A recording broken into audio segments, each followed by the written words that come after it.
All right, let's dive in. We're exploring living with joy today. I love that. And we're going to be looking at Harold W. Becker. Okay. We've got a collection of his essays here.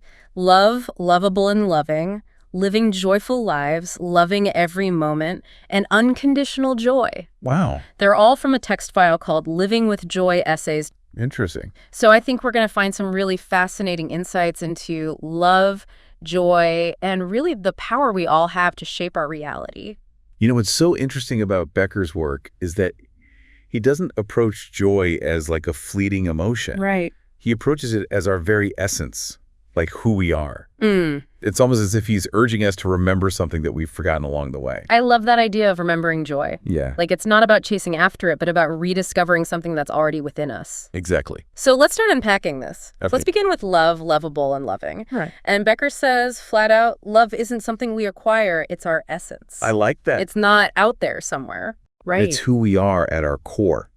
Mm. You know, it's not about seeking it out there. Yeah. It's about who we are. Right. And one statement that really just like nails that idea for me is when he says, Okay. we're magnificent manifestations of love made tangible in our world. Oh, I like that. It's just this idea that by recognizing that inherent love, that's how we unlock a more joyful life. You know, when I first read that line, Yeah.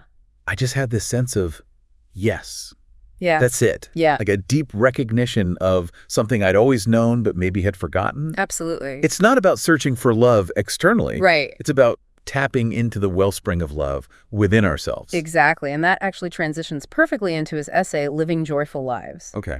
where he really digs deeper into this idea that joy is our natural state of being. Okay. And he argues that our thoughts and feelings have this incredible power to shape our reality. Wow. It's almost like we're constantly creating our world through them. It's powerful stuff. It is. And he uses this striking image. Yeah. He says, the power of our imagination is the wellspring of our hopes and dreams, and our heartfelt intentions plant the seeds of our tomorrows. That's great. I mean, it suggests that we're not just passive bystanders in our lives, but active creators. I agree. And, you know, to understand why Becker believes this so strongly, we have to kind of look at his background. Okay. He draws a lot from quantum physics and the idea that consciousness plays a role in shaping reality. So it's this link between our inner world of thoughts and emotions and the outer world of experiences. So it's not just some feel-good philosophy. Exactly. There's a scientific basis to it. Yeah, it's about aligning our thoughts and feelings with what we want to experience. Okay. And joy plays a key role in that process. It becomes a magnet for more positive experiences. So that brings up another point that Becker makes in Loving Every Moment, Ari. and that is this idea of conscious choice.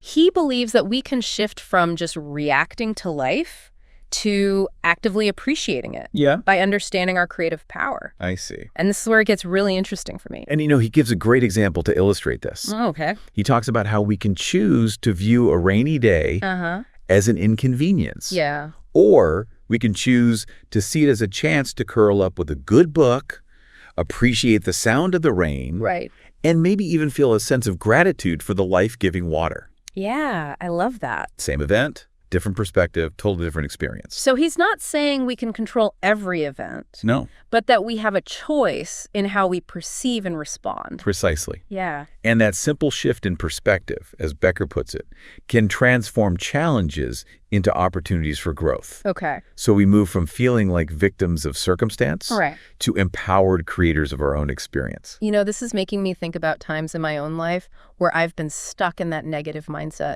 and how choosing to shift my perspective, even if it felt forced at first, actually changed things for the better. Yeah. It's like we have this power within us that we often forget to use. And that's exactly what Becker is trying to remind us of. Okay. So, are you ready to explore the boundless nature of joy in Unconditional Joy? Absolutely. Let's dive in. So, in Unconditional Joy, Becker really dives into this concept that joy, much like love, is boundless. And it's always available to us. Okay. It's not something we earn. Right. It's not something we deserve. Yeah. It's simply our natural state. You know, I love that joy is our natural state. It makes me think about how children They just embody this pure, uninhibited joy so effortlessly. Yeah. It's like somewhere along the way, we learn to suppress it. Right. We learn to believe that joy is conditional, something we have to achieve or earn. Exactly. Like we pick up these limiting beliefs and thought patterns that kind of block us from experiencing that fullness of joy. Becker would agree with that. Okay. He'd say we've adopted those beliefs. Yeah. But he offers a powerful antidote to that. Oh, okay. Consciously choosing joy.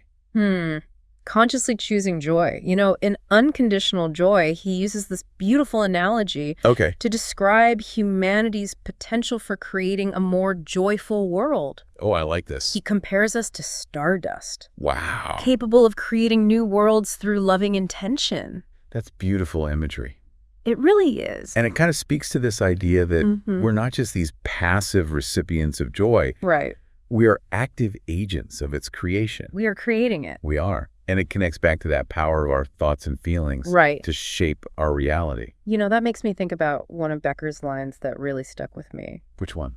We change the world by aligning and becoming the example of the world we desire to experience. It's powerful. It is. It's a real call to action. It's like personal transformation is not just about individual happiness. It's about creating a ripple effect, a positive change in the world. So it's bigger than us. It is. It's about becoming a beacon for others. Exactly. Inspiring them to do the same. Yeah, you become the example. So it's not just about feeling good for ourselves. Right. It's about contributing to a more loving and compassionate world. Yes. One joyful act at a time. One joyful act at a time. You know, that's pretty inspiring. It is. But I'm curious, how do we actually put this into practice? That's a great question.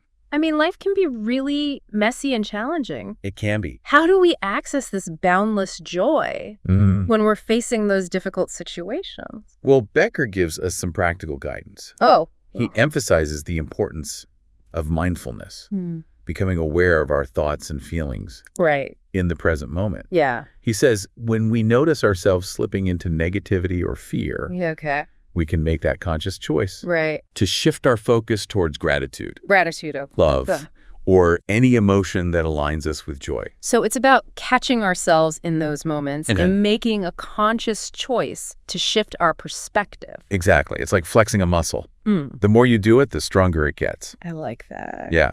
And Becker offers a whole toolbox of techniques for cultivating joy. Right. Things like meditation, affirmations, spending time in nature, practicing gratitude. Yeah. And just engaging in activities that bring us joy. So finding what works for you. Yes. And making it a regular practice. Exactly. It's like we're building a joy toolkit.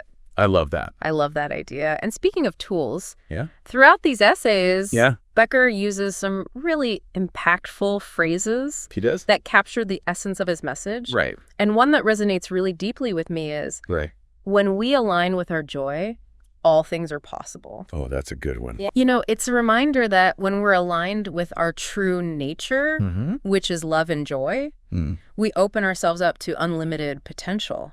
Yeah, it's like that idea that energy flows where attention goes. Right. When we focus on joy, we invite more of it into our lives. Exactly. And another one of Becker's phrases that I think really speaks to this is, we become joy made manifest. Oh, wow. It's just this beautiful image that we're not just experiencing joy, but embodying it, radiating it outward. Like it becomes a part of who we are. Exactly. It changes how we interact with the world. Yes, and that brings me back to something we talked about earlier, about how even these small acts of joy can have this ripple effect. I remember. And I'm thinking about that line. A simple smile changes everything. Oh, yeah.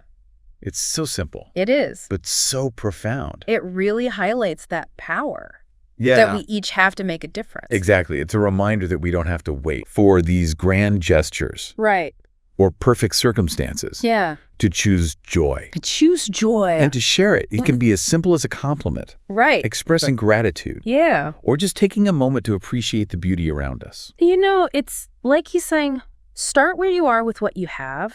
Yeah. And just watch as those small acts create ripples of positive change. Exactly. It's so empowering. It is. And as we kind of wrap up this deep dive into Harold W. Becker's essays, I think it boils down to this. Love is within us. Joy is our birthright. And through conscious choice, we can shape a reality filled with both. Wow. What resonates most with you from all this? What small act of joy can you bring into the world today? Thank you for joining us on this journey into the heart of joy. Of course. Until next time, remember, you are a magnificent being. Absolutely. Capable of radiating love and joy into the world. Yes, you are. Embrace that power. Choose joy and witness the transformation it brings.